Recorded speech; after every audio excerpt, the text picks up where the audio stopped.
அல்லாஹு அக்பர் அல்லாஹு அக்பர் அல்லாஹு அக்பர் அல்லாஹு அக்பர் அஷ்ஹது அல்லா இலாஹ இல்லல்லாஹ் அஷ்ஹது அல்லா இலாஹ இல்லல்லாஹ் أشهد أن محمدا رسول الله أشهد أن محمدا رسول الله حي على الصلاة حي على الصلاة حي على الفلاح حي على الفلاح الله أكبر الله أكبر لا إله إلا الله.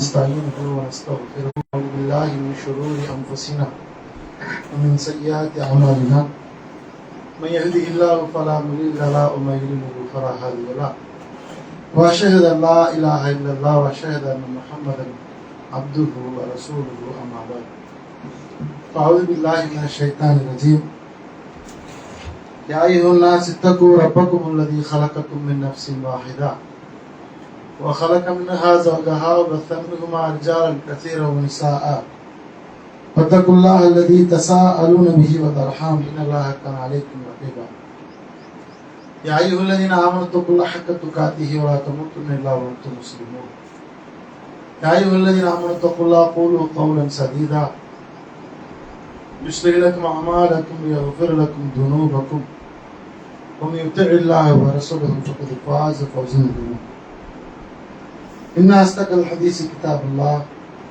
وأحسن الحديث حديث محمد صلى الله عليه وسلم وشر الأمور محدثاتها كل محدثة بدعة كل بدعة ضلالة وكل ضلالة في النار. அல்லாஹ்வை பயந்து கொள்ளுங்கள் என்று உங்களுக்கும் எனக்கும் உபதேசம் செய்து கொண்டவனாகவும் இவருக்கு இறுதி தூதராக அனுப்பப்பட்ட நபிகள் நாயகம் ஸல்லல்லாஹு அலைஹி வஸல்லம் அவர்கள் மீதும்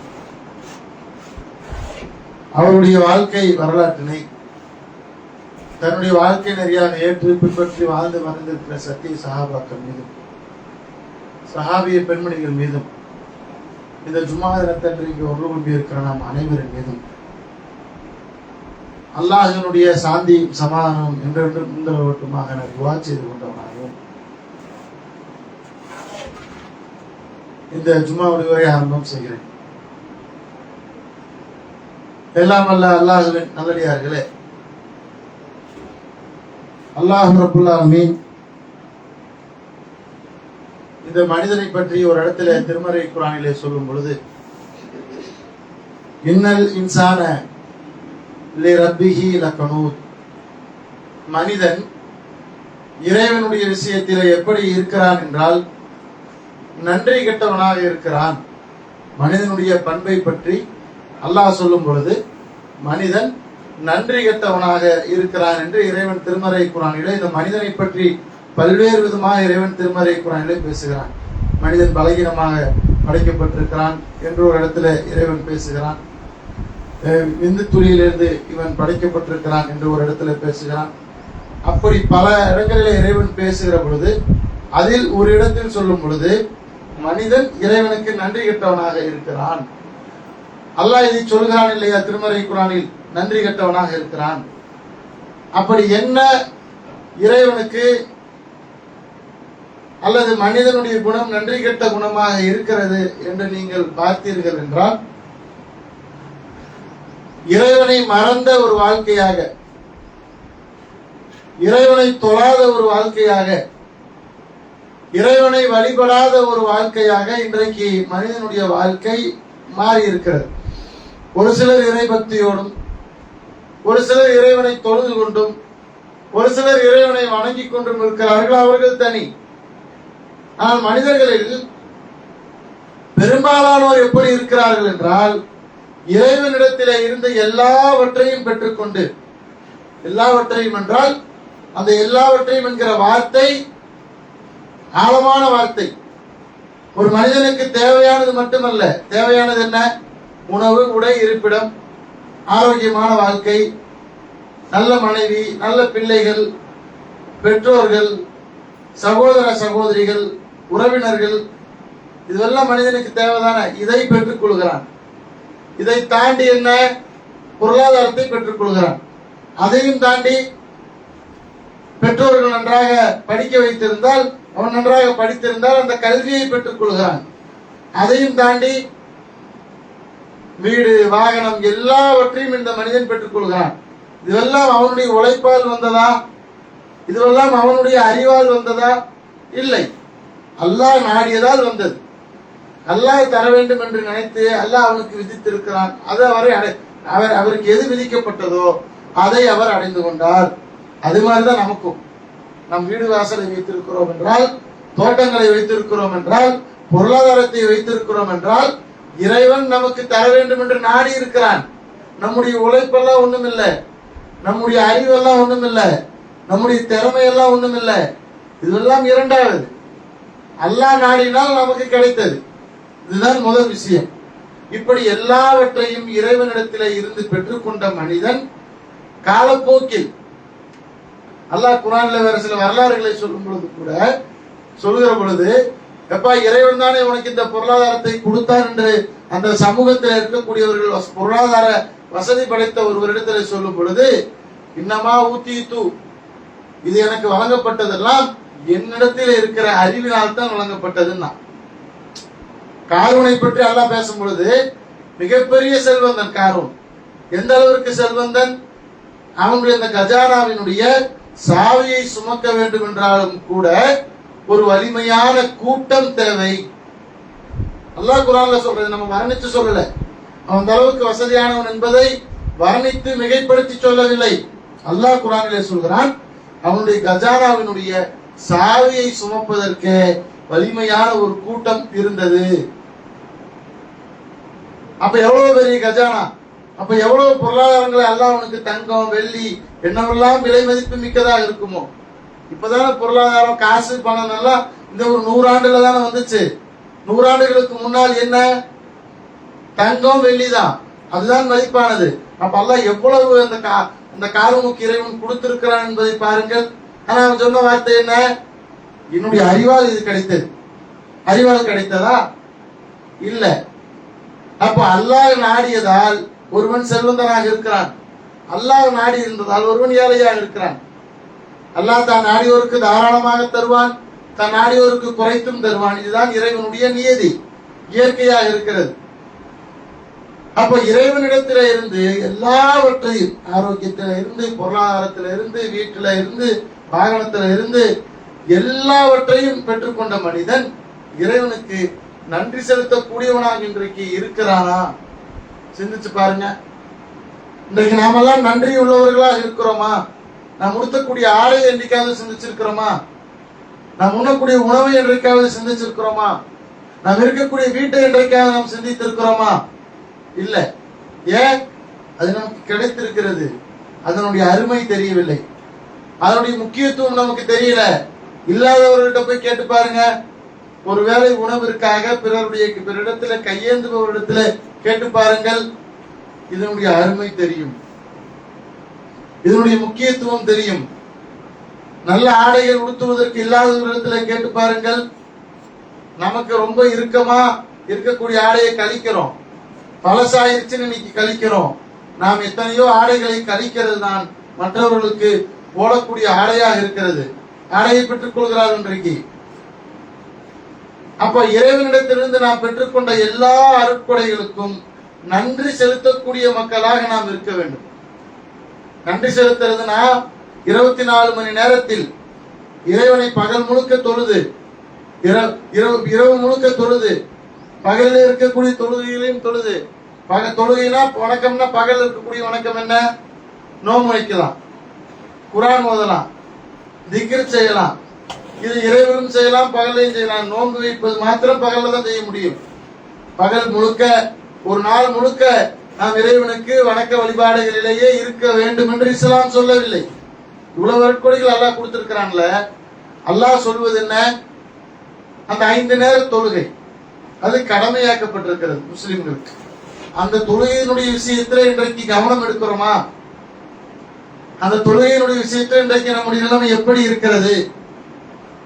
தொழுகையினுடைய நேரம் வருகிறது என்றால் அதற்காக நம்மை தயார்படுத்திக் கொண்டு தொழுகைக்கு செல்கிறோமா? சிந்திச்சு பாருங்க. இதுவெல்லாம் தான் நன்றி செலுத்துறது. நன்றி செலுத்துவது என்றால் பெரும்பாலும் இறைவனிடத்திலிருந்து பணம் கிடைக்குது, நான் இல்லாதவங்களுக்கு கொடுத்துறேன், இது மட்டுமல்ல நன்றி. அது பொருளாதாரத்திற்கு இஸ்லாம் சொல்லக்கூடிய சட்டம். பொருளாதாரத்தை உங்களுக்கு அல்லாஹ் கொடுத்திருக்கிறான். அப்ப அந்த பொருளாதாரத்தை நீங்க என்ன பண்ணணும்? இல்லாதவர்களிடத்துல கொடுக்கணும். இது பொருளாதாரம் குறித்து சொல்லப்படுகிற சட்டமே தவிர இது நன்றி செலுத்துறதா வராது. பொருளாதாரத்திற்குள்ள சட்டத்தை ஒருவன் செய்கிற பொழுது அவன் நன்றி செலுத்தக்கூடியவனாக ஆவான். மொத்தமாக நன்றி செலுத்தக்கூடிய விஷயம் இல்லாதவர்களுக்கு கொடுத்தா, தான தர்மம் கொடுத்தா முடிஞ்சுதா? இல்ல. நாம் பெற்றிருக்கிற அருட்கொடைகளுக்கு நாம் நன்றி செலுத்தக்கூடியவர்களாக இருக்க வேண்டும். இன்றைக்கு நாம் பேசிக் கொண்டிருக்கிறேன், மார்க்க விஷயங்களை ஓரளவுக்கு தெரிந்து பேசிக் கொண்டிருக்கிறேன் என்றால் இது இறைவன் எனக்கு அளித்திருக்கிற அருட்கொடை. இந்த மாதிரி உங்களுக்கு வேற வேற தனித்திறமைகள் இருக்கும், அது எல்லாமே இறைவன் கொடுத்த அருட்கொடை தான். ஒருத்தர் நல்ல வேலை செய்வார். திருப்பூரை பொறுத்த அளவிற்கு இந்த பனியன் தொழில் இருக்கிறது. நல்ல ஒருத்தர் மிஷின்ல உட்கார்ந்து தைக்கிறார் என்றால் அது அல்லாஹ் அவருக்கு கொடுத்திருக்கக்கூடிய அருட்கொடை. நம்ம அருட்கொடைனா என்ன நினைச்சுக்கிறோம் அப்படின்னா, அருட்கொடைனா அது நமக்கு காசு வந்தா தான் அருட்கொடை. இது தவறான ஒரு புரிதல். நம்ம இடத்துல பொருளாதாரம் இருந்தால்தான் அது அருட்கொடை, அல்லாஹ் நமக்கு அருள் செஞ்சிருக்கிறான்னு நினைக்கிறோம். அது இல்ல. இலகுவாக சொல்ல வேண்டும் என்றால், இறைவனிடத்தில் இருந்து மனிதன் எதையெல்லாம் பெற்றுக்கொண்டானோ எல்லாவற்றையும் அருட்கொடை தான். இந்த கை இருக்கு பாருங்க, இந்த கையில 5 விரல் இருக்கு பாருங்க, இதுவும் அருட்கொடை தான். ஏன்? இது இல்லாம எத்தனையோ பேர் இருக்கிறாங்க, அல்லாஹ் உங்களுக்கு அதை கொடுத்திருக்கிறான். எல்லாமே அருட்கொடை. அல்லாஹ் ஒரு இடத்துல சொல்லும் பொழுது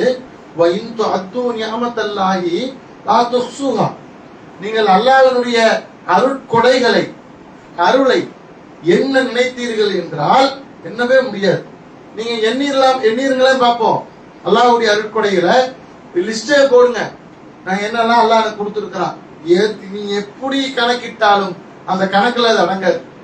இன்னொருத்தர் அந்த கணக்கை சரிபார்க்கும் போது, ஓ இதெல்லாம் எழுதி இருக்கிற, உன்னுடைய காரை மறந்துட்டியேமான். ஒரு இடத்துல ஒருத்தர் நம்ம அதை சரிபார்க்க சொன்னா மறந்ததைத்தான் நம்ம இடத்துல சொல்லுவாங்க. ஏன்? நம்மால அதை கணக்கிட முடியாது. இது அது போக இந்த உடல் உறுப்புகள் இருக்கு பாருங்க, அலம் யஜ்அல்லஹு ஐனைன், அல்லாஹ் குர்ஆன்ல கேட்கிறான், கண்களை தரவில்லையான்ட்டு. லிசானஹு ஷஃபதைன், இந்த உதடு நாக்கு இதை நான் தரவில்லையான்னு கேட்கிறான். இது இல்லாதவர்கள் எத்தனை பேர் இருக்கிறாங்க? அவங்களுக்கு இந்த அருட்கொடை அல்லாஹ் கொடுக்கல. கண் பார்வை இல்லாம எத்தனை பேர் இருக்கிறாங்க? அவங்களுக்கு அல்லாஹ் அந்த கண் பார்வைங்கிற அருளை கொடுக்கல. நமக்கு அல்லாஹ் கொடுத்திருக்கிறான். எல்லாத்தையும் பரிபூர்ணமா கொடுத்திருக்கிறான். எந்த ஊன் குருடு இல்லாமல் அல்லாஹ் நம்மை பரிபூர்ணமாக்கி இருக்கிறானே, இதற்கே நாம் நன்றி செலுத்தணுமா இல்லையா? இதற்கே நன்றி செலுத்தினால் நம்முடைய ஆயுள் காலம் பத்தாது. இது வெறுமனா வெளியே தெரிகிற உறுப்புகள்.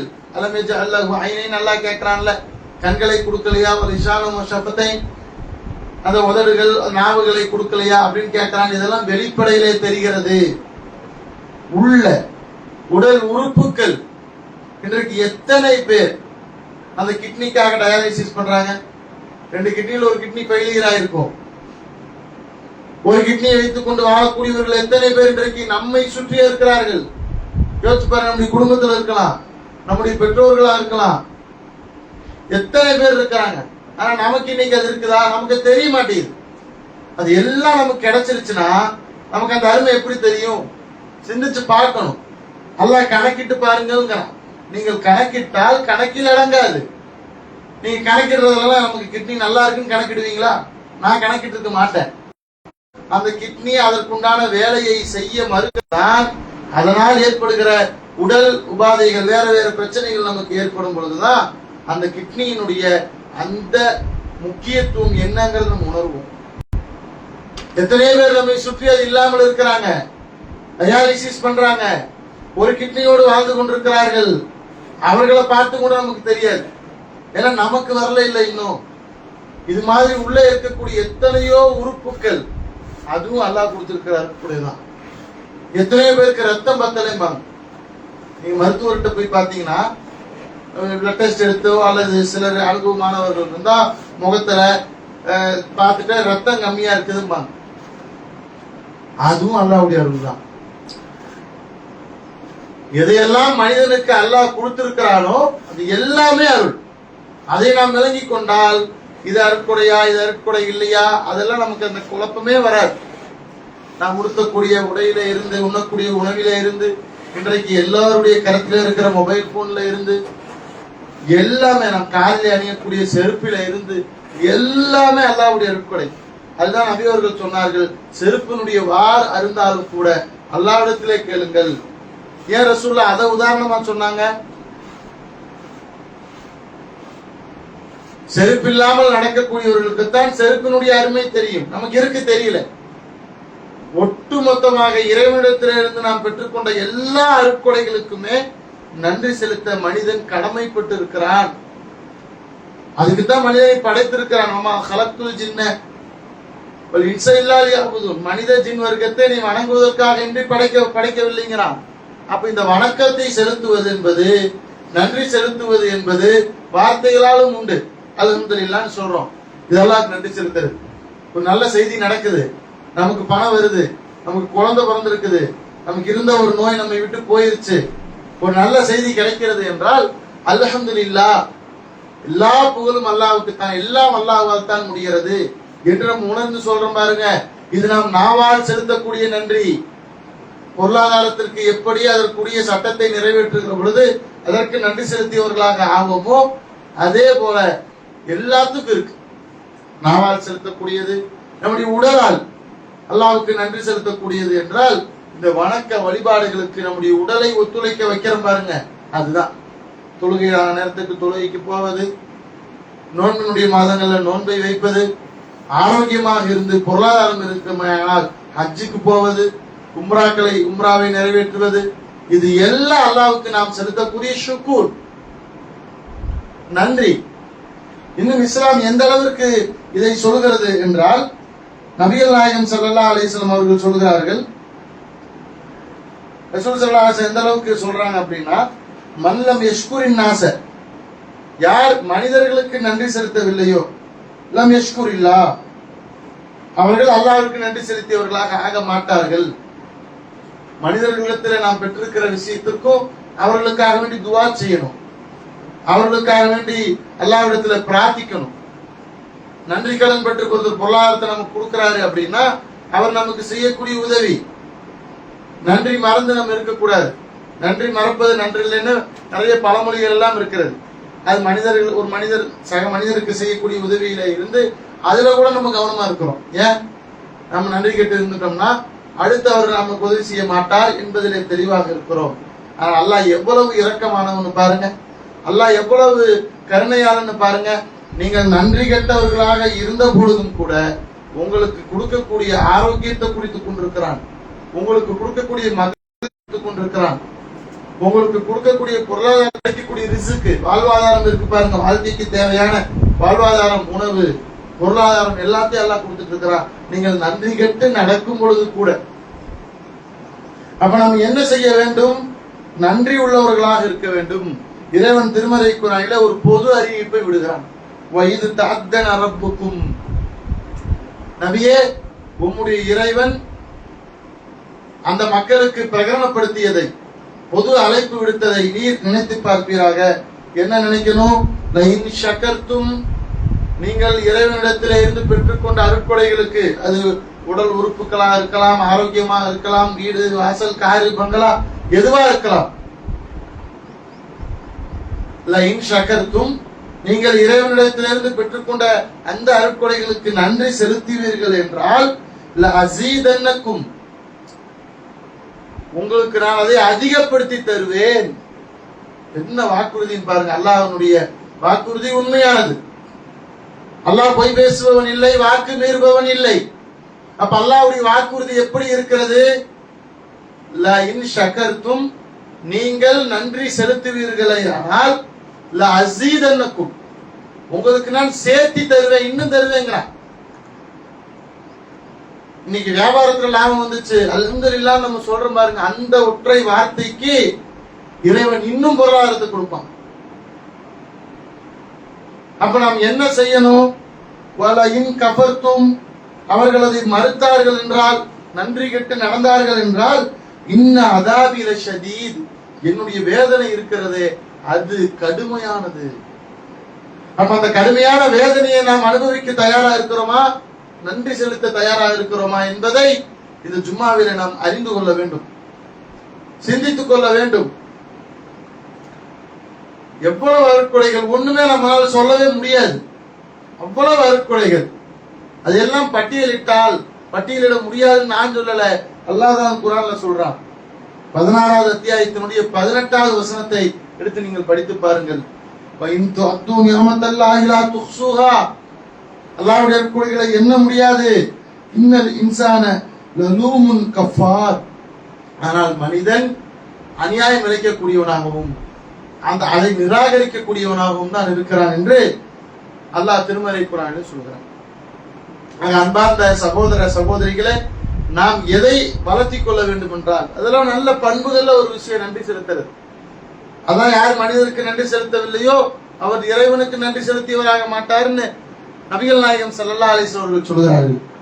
அப்ப நாம் பெற்றுக்கொண்டிருக்கிற இந்த எல்லா அருட்கொடைகளுக்கும் தொழுகையின் மூலமாக, நோன்பின் மூலமாக, பொருளாதாரத்தை தான தர்மங்கள் செய்வதன் மூலமாக, நல்ல வார்த்தைகளை உபயோகப்படுத்துவதன் மூலமாக, அல்ஹம்துலில்லாஹ், சுப்ஹானல்லாஹ் போன்ற திக்ருகளின் மூலமாக இறைவனுக்கு நன்றி செலுத்தக்கூடிய மக்களாக நிச்சயமாக நாம் இருக்க வேண்டும் என்பதை இந்த ஜும்மாவிலே முதல் உரையிலே உங்களுக்கும் எனக்கும் உபதேசித்துக் கொள்கிறேன்.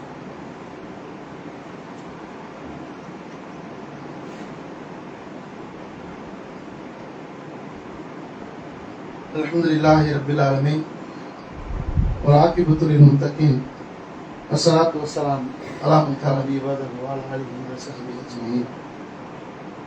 எல்லாம் அல்ல அல்லாஹ்வின் நல்லடியார்களே, மனிதர்கள் இறைவனிடத்திலிருந்து பெற்றுக்கொண்ட அருள்களுக்கு, அருட்கொடைகளுக்கு நன்றி செலுத்த வேண்டும் என்பதை முதல் உரையிலே பார்த்தோம். அதே மாதிரியே நீங்கள் நபியவர்களுடைய வாழ்க்கையை எடுத்து பார்த்தீர்கள் என்றால், நபியவர்கள் பட்ட கஷ்டம், நபியவர்கள் பட்ட துன்பங்கள், அவர்கள் சந்தித்த இன்னல்களை எல்லாம் நீங்கள் வரலாறுகளில் பார்த்தீர்கள் என்றால், நாம் இன்றைக்கு இலகுவாக பெற்றுக்கொண்டிருக்கிற அலட்சியப்படுத்துகிற அருட்கொடைகள்ல உணவு, உடை, இருப்பிடம் இதெல்லாம் இருக்கிறது பெருசா நாம் அதை கண்டுகொள்வதில்லை. இந்த அருட்கொடைகள் அல்லாஹ்வின் தூதருடைய வாழ்க்கையில் அல்லாஹ்வுடைய தூதருக்கு கிடைத்ததா என்றால் இல்லை. உணவு சரியான முறையில கிடைக்கல அல்லாஹ்வுடைய தூதருக்கு. நிறைய செய்திகளை நம்ம கேள்விப்பட்டிருப்போம். நபிகள் நாயகம் ஸல்லல்லாஹு அலைஹி வஸல்லம் அவர்களை பற்றி வரக்கூடிய செய்தி, மா அகல நபி ஸல்லல்லாஹு அலைஹி வஸல்லம் அலா ஹிவானின் வலா சுக்ருஜத்தின் வலா ஹுபிஸலஹு முரக்ககுன், நபி அவர்கள் மேஜையின் மீது வைத்து உணவை சாப்பிட்டது கிடையாது. வலா சுக்ருஜத்தின், ஒரு சுத்ரா அந்த விரிப்பை விரித்து அல்லாஹ்வுடைய தூதர் உணவை சாப்பிட்டதில்லை. வலா ஹுபிஸலஹு முரக்ககுன், மிருதுவான மாவினால் சமைக்கப்பட்ட சப்பாத்தியை நபி அவர்கள் சாப்பிட்டதே கிடையாது. இதை சாப்பிடாமலேயே அதுபோக வேற வேற அதிசயங்கள்ல தொலி நீக்கப்படாத கோதுமை, மிருதுவான மாவு, தொலியோடு இருக்கிற கோதுமையில தான் நபி அவர்கள் உணவை சமைத்து உண்டிருக்கிறார்கள் என்று ஹதீசுகள்ல அதிகமான ஹதீசுகள் பதிவு செய்யப்பட்டிருக்கிறது. இதுதான் ரசூலுல்லாஹ்வுடைய உணவு. இன்றைக்கு நமக்கு கிடைக்கிற மாதிரி விதவிதமாக ரகரகமான உணவுகள் எல்லாம் அல்லாஹ்வுடைய தூதருக்கு கிடைக்கல. அதே மாதிரி உடை எடுத்து பாருங்கள். நபி அவர்கள் இறந்து நபி அவர்களை தஃபனிடுகிற நேரத்தில் ஆயிஷா ரலியல்லாஹு அன்ஹா சொல்றாங்க, நபி அவர்கள் மேலே அணிந்திருந்த ஒரு சால்வையும் கீழே அணிந்திருந்த ஒரு ஒரு முரட்டுத்தனமான ஒரு கடுமையான வேட்டியும் தவிர அல்லாஹ்வுடைய தூதரிடத்துல உடை என்று சொல்லிக்கொள்ள ஒன்றுமே இல்லைன்னு சொல்லி அந்த உடையும் நபி அவர்களை அடக்கம் செய்வதற்காக தஃபன் செய்வதற்காக தோண்டப்பட்ட குழியிலேயே போட்டு மூடுகிறார்கள். வேறு சில ஹதீசுகளை பார்த்தீர்கள் என்றால் 1-2 ஆடைகள் இருந்திருப்பதாகவும் பதிவு செய்யப்பட்டிருக்கிறது. அதே மாதிரி வீட்டை இருப்பிடத்தை எடுத்துக்கொண்டீர்கள் என்றால், நாம் இன்றைக்கு சமையலறைக்காக ஒதுக்கக்கூடிய இடம் இன்னும் சிலது இருக்கு, இன்னும் சிலது இருக்கு. கழிவறைக்காக சில இடங்களை ஒதுக்குவோம். குளியல் அறை, அதுபோக நம்முடைய தேவைகளை நிவர்த்தி செய்வதற்கு அந்த கழிவறையை கட்டுறோம். அந்த அளவுக்கு கூட அல்லாஹ்வுடைய தூதருடைய வீடு இல்லை என்பது ஹதீஸ்ல படிக்க முடிகிறது. நபி அவர்கள் இரவில் தொழுது கொண்டிருப்பார்கள். அப்ப ஆயிஷா ரலியல்லாஹு அன்ஹா சொல்றாங்க, நான் குறுக்க ஜனாசாவை போன்று படுத்துக் கொண்டிருப்பேன். நபி அவர்கள் தக்பீர் கட்டிடுவாங்க, ருக்கு செஞ்சிருவாங்க. சஜிதா செய்ய வருகிற பொழுது மாத்திரம் கமசனி, நம்முடைய ஆட்காட்டி விரலை கொண்டு என்னை குத்துவார்கள். நான் காலை நீட்டி படுத்திருப்பேன். நபி அவர்கள் சஜிதாவிற்கு வந்திருக்கிறாங்க, சஜிதா செய்யறதுக்கு இடம் இருக்காதுன்னு சொல்லி நான் காலை நீட்டி இருந்த காலை மடக்கி கொள்வேன். ரசூலுல்லாஹ் சஜிதா செய்வாங்க. இன்றைக்கு நம்ம இடத்துல நம்முடைய வீடுகளில் இருக்கக்கூடிய அந்த சமையலறையை பார்த்தீர் என்றாலும் கூட ஒரு ஆள் நிம்மதியா தூங்கலாம், ஒரு ஆள் தொழுகலாம். சிலருடைய வீடுகள்ல கழிவறை கூட நல்லா பெருசா கட்டியிருப்பாங்க.